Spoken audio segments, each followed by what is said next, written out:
അപ്പോൾ ഇന്ന് വീഡിയോ ചെയ്യാൻ കാരണം എന്താണെന്ന് വെച്ചാൽ ഇന്നലെ ഞാൻ ചെയ്ത വീഡിയോയുടെ കണ്ടിന്യൂഷനായിട്ടാണ് ഇന്ന് വീഡിയോ ചെയ്യുന്നത്. അപ്പോൾ നമ്മുടെ അനിയത്തിക്കുട്ടി ഏട്ടായി ആയിട്ട് മുങ്ങി ഒരുപാട് പ്രോബ്ലംസൊക്കെ ഉണ്ടായി. നമ്മൾ കുറേ വോയിസ് മെസ്സേജൊക്കെ കേട്ടു. അതിനെക്കുറിച്ചൊക്കെയാണ് ഇന്നലെ നമ്മൾ സംസാരിച്ചത്. കാര്യങ്ങളുടെ ഗതി ആകെ മാറി മറിഞ്ഞിരിക്കുകയാണ്. അപ്പോൾ അതുകൂടി നിങ്ങളെ അറിയിക്കേണ്ട കടമ എനിക്കുണ്ടല്ലോ. അപ്പോൾ കാര്യങ്ങൾ എന്തൊക്കെയാണെന്ന് കൂടുതലായിട്ട് പറയണമെങ്കിൽ ഒരു ചെറിയ വോയിസ് മെസ്സേജ് നിങ്ങളൊന്ന് കേട്ടു നോക്കൂ. വീടും തൃശ്ശൂർ ഗുരുവായൂരാണ് ഇവരുടെ വീട്. ശരിക്കും പറഞ്ഞാൽ ഒരു ഫാമിലി, പാവപ്പെട്ട ഫാമിലിയാണ്. ഒരു അച്ഛനും അമ്മയും പാവം നല്ലൊരു മനുഷ്യന്മാരാണ്. നാട്ടിൽ അറിയപ്പെടുന്ന നല്ലൊരു മനുഷ്യന്മാരാണ്. ഫാമിലി പോലെയാണ്. ഈ ഒരു ഫാമിലിയാണ് ഇവൻ ഈ ചട്ടത്തരം കാണിച്ചിരിക്കുന്നത്. ശരിക്കും പറഞ്ഞാൽ ഈ പെണ്ണിന് 4 വയസ്സുള്ളപ്പോഴാണ് ഈ പെണ്ണിൻ്റെ ചേച്ചിയായിട്ട് ഇവന് കല്യാണം കഴിക്കുന്നത്. എന്നിട്ടാണ് ഈ പ്രായം കഴിഞ്ഞിട്ട് ഇവൻ ഈ പരിപാടി കാണിച്ചത്. ഇവൻ കൊണ്ട് നടന്ന് റോഡിലേക്ക് വെച്ച് തല്ലുമായിരുന്നു പറഞ്ഞു. റോഡിലേക്ക് തന്നു പോയി ഇവർ ലാസ്റ്റ് വേണ്ടെന്നായപ്പോഴാണ് ഇവൻ ഇങ്ങനെ ഇറങ്ങി പോയത്. അപ്പോൾ ഈ വോയിസ് മെസ്സേജിൽ പറയുന്ന കാര്യങ്ങൾ കേൾക്കുമ്പോൾ തന്നെ നമുക്ക് വല്ലാതെ വിഷമം വരുന്നുണ്ടല്ലേ. കാരണം നമ്മൾ ഇന്നലെ വരെ വിചാരിച്ച കാര്യങ്ങളിൽ നിന്നും ഒരുപാട് മാറ്റം നമുക്കതിൽ നിന്നും മനസ്സിലാവുന്നുണ്ട്. കുറേ ആൾക്കാർ ആ പെൺകുട്ടിയെ സപ്പോർട്ട് ചെയ്തിട്ടൊക്കെ സംസാരിക്കുന്നുണ്ട്. കാരണം 4 വയസ്സ് മുതൽ ആ കുട്ടിയെ ചൂഷണം ചെയ്യാൻ തുടങ്ങി എന്നാണ് പറയുന്നത്. 4 വയസ്സ് മുതൽ എന്ന് പറയുമ്പോൾ ആ സമയത്താണ് പോലും ഈ ഏട്ടായി ആ കുട്ടിയുടെ ചേച്ചിയെ കല്യാണം കഴിച്ചിട്ട് ആ വീട്ടിലേക്ക് വരുന്നത്. അപ്പോൾ സ്വാഭാവികമായിട്ടും ഒരു അച്ഛൻ മകൾക്ക് നൽകുന്ന സ്നേഹമാണ് ശരിക്കും ആ മനുഷ്യൻ ആ കുട്ടിക്ക് നൽകേണ്ടിയിരുന്നത്, അനുജത്തി കുട്ടിക്ക്. ശരിക്കും നിങ്ങളൊന്ന് ആലോചിച്ച് നോക്കിയല്ലേ, ആ എന്താണ് 4 വയസ്സിലൊക്കെ എന്താണ് 4 വയസ്സിലൊക്കെ ഉള്ള ആ ഇന്ന് നമുക്ക് തന്നെ വിചാരിക്കാമല്ലോ, നമ്മളെല്ലാം കുഞ്ഞുങ്ങളെ വളർത്തുന്നതും ഒക്കെയാണ്, നമുക്കറിയാം. ആ സമയത്തൊക്കെ ശരിക്കും പറഞ്ഞാൽ ബുദ്ധിയൊക്കെ വരുന്ന സമയമായിരിക്കാം. ആ സമയത്തൊന്നും അറിയില്ലായിരിക്കാം. എങ്കിലും വളർന്ന് വരുമ്പോൾ ആ കുട്ടിക്ക് മനസ്സിലാവില്ലേ ഇത്. ഇപ്പോൾ കുട്ടികൾക്ക് ആർക്കാണ് അറിയാത്തത്? തൊടുന്നത് ബാഡ് ടച്ച് ആണോ അല്ലെങ്കിൽ നല്ല ഗുഡ് ടച്ച് ആണോ എന്നറിയാത്ത കുട്ടികളൊക്കെ ഉണ്ടോ? ആ കുട്ടിയെ ഈ പെണ്ണിനെ നമുക്ക് ന്യായീകരിക്കാൻ പറ്റുമോ? നിങ്ങളുടെയൊക്കെ അഭിപ്രായം എന്താണ്? 4 വയസ്സിലെ ചൂഷണം തുടങ്ങി എന്നൊക്കെയാണ് പറയുന്നത്. ആ സമയത്ത് ഒന്നും അറിയില്ല എന്ന് വിചാരിക്കാം. ആ കുട്ടിയെ അങ്ങനെയൊക്കെ ചൂഷണം ചെയ്ത് കൊണ്ടുവന്ന് ലാസ്റ്റ് വളച്ചെടുത്ത് കൊണ്ടുപോയി എല്ലാം കവർന്നെടുത്ത് വഴിയിൽ ഉപേക്ഷിച്ചിട്ട് ഏട്ടായി മുങ്ങി. ശരിക്കും പറഞ്ഞു കഴിഞ്ഞാൽ ഈ കുട്ടിയെ കണ്ടിരിക്കുന്ന ഒരു ജെന്റിൽമാൻ എന്ന് പറയുന്നത് ഈ ഏച്ചിയുടെ ഹസ്ബൻഡ് ആയിരിക്കാം. ഏച്ചിയുടെ ഹസ്ബൻഡിനെ അങ്ങനെ ഒരു സ്ഥാനത്തിരുത്തിക്കൊണ്ട് ആ കുട്ടി ജീവിച്ച് വന്ന് അവസാനം ഏട്ടായി തന്നെ ആ കുട്ടിയെ ഒന്നും അല്ലാത്ത അവസ്ഥയിലാക്കി. ഒരു വീട്ടിൽ കയറിയിട്ട് 2 പെൺകുട്ടികളുടെ ജീവിതമാണ് ആ വൃത്തികെട്ടവൻ നശിപ്പിച്ചത് അല്ലേ. അവനെന്തൊരു ജന്മമാണെന്നാണ് ഞാൻ വിചാരിക്കുന്നത്. പിന്നെ പെൺകുട്ടിയെ നമുക്ക് മുഴുവനായിട്ടും സപ്പോർട്ട് ചെയ്യാൻ നമുക്ക് ഒരിക്കലും തന്നെ പറ്റില്ല. ചെറുപ്രായത്തിൽ ഈ 4 വയസ്സൊക്കെ ആകുമ്പോഴേ നമുക്കായാലും നമ്മളെ ആരെങ്കിലും ഇതുപോലെ ചെയ്യാൻ വരുമ്പോൾ നമ്മൾ നിന്നു കൊടുക്കുമോ? നമുക്കെന്താ ചെറിയ പ്രായം നിങ്ങൾക്ക് എല്ലാവർക്കും ഓർമ്മയുണ്ടാവും അല്ലേ. അപ്പോൾ നമുക്ക് പണ്ട് നടക്കുന്ന കാര്യങ്ങളെല്ലാം നമുക്കറിയാം. നമുക്ക് ഓർമ്മയില്ലാത്ത സമയത്ത് നമുക്ക് സംഭവിച്ച കാര്യങ്ങളൊന്നും തന്നെ നമുക്ക് പറയാൻ പറ്റില്ല. പക്ഷേ നമ്മൾ പ്രതികരിക്കേണ്ട ഒരു സമയത്ത് എത്തിക്കഴിഞ്ഞാൽ നമുക്കിനി ബാഡ് ടച്ച് വന്നു കഴിഞ്ഞാൽ നമുക്ക് മനസ്സിലാവും അത് അല്ലേ. നമ്മൾ ഉടനടി നമ്മൾ പ്രതികരിക്കണം.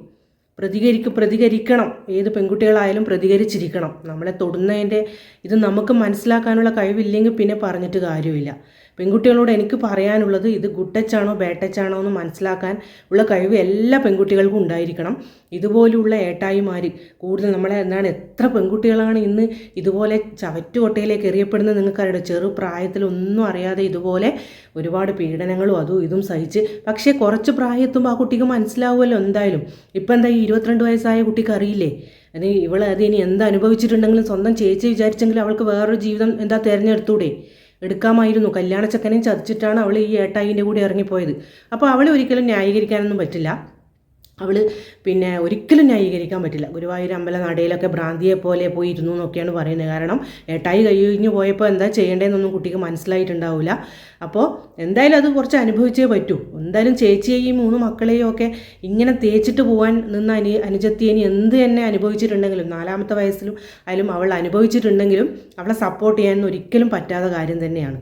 ആ വലിയതാവുമ്പോൾ എന്താ അവൾക്ക് മനസ്സിലാവില്ല. ഇത് നമ്മൾ ചെയ്യാൻ വേണമെന്നില്ല. അച്ഛനോടും അമ്മയോടും സംസാരിക്കുക, അവരോട് പറയാം ഇത് ഇങ്ങനെയാണ് സംഭവം എന്നുള്ളത്. അത് ഒരിക്കലും ഇത്ര വഷളാവുമായിരുന്നില്ല.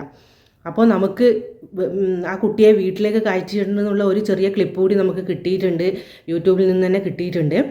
ആ ക്ലിപ്പ് എന്താണെന്ന് നിങ്ങളൊന്ന് കേട്ടു നോക്കൂ. എന്നിട്ട് നമുക്ക് അതിനെക്കുറിച്ച് ചർച്ച ചെയ്യാം. വീട്ടിൽ വന്നോളാൻ പറഞ്ഞു.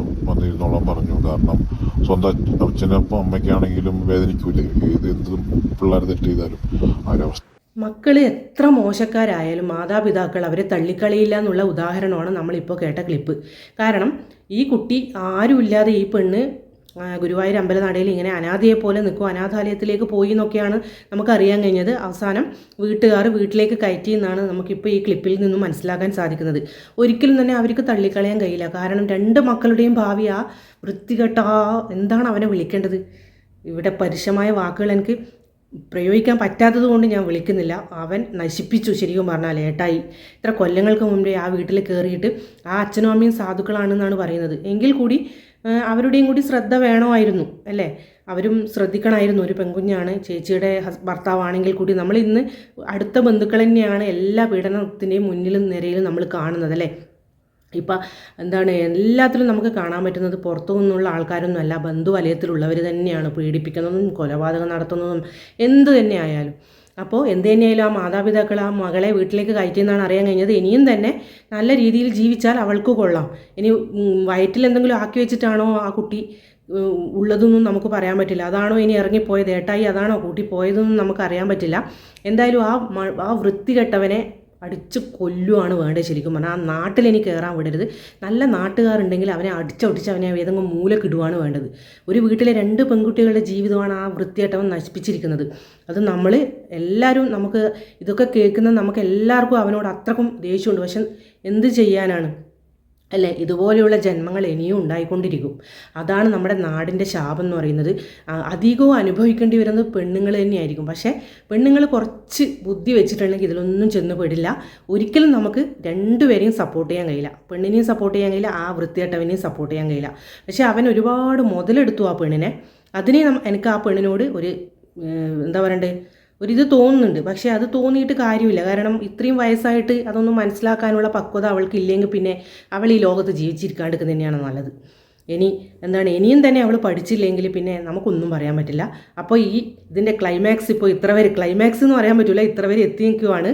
അപ്പോൾ നമ്മൾ ഏട്ടായി ഇപ്പോൾ എവിടെ പോയി എന്നൊന്നും അറിയില്ല, മുങ്ങി നടക്കുമായിരിക്കും. ഏട്ടായി എവിടെയോ പോയിട്ടേ ഉള്ളത്. ഇനി ആ വീട്ടിലേക്ക് ആ ഏട്ടായിനെ കയറ്റാതിരിക്കുന്നതായിരിക്കും അവർക്ക് ഏറ്റവും നല്ലത്. ഏതായാലും ആ കുട്ടി തിരിച്ച് വീട്ടിലേക്ക് തന്നെ കയറി എന്നാണ് അറിയാൻ കഴിഞ്ഞത്. ഭാഗ്യത്തിന് വേറെ ഒന്നും തന്നെ സംഭവിച്ചില്ല, അല്ലെങ്കിൽ എന്തൊക്കെ നമ്മൾ ന്യൂസിലേക്ക് കൂടി കേൾക്കേണ്ടി വന്നേനെ.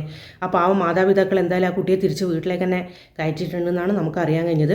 എന്ത് തന്നെയായാലും എൻ്റെ പ്രിയപ്പെട്ട മക്കളെ, എൻ്റെ സഹോദരിമാരെ, എൻ്റെ അനിയത്തിമാരെ, നിങ്ങളെല്ലാവരും മോശം ടച്ച് ആര് ചെയ്താലും ഉടനെ തന്നെ പ്രതികരിക്കുക. പിന്നെ പ്രതികരിച്ചിട്ട് കാര്യമില്ല.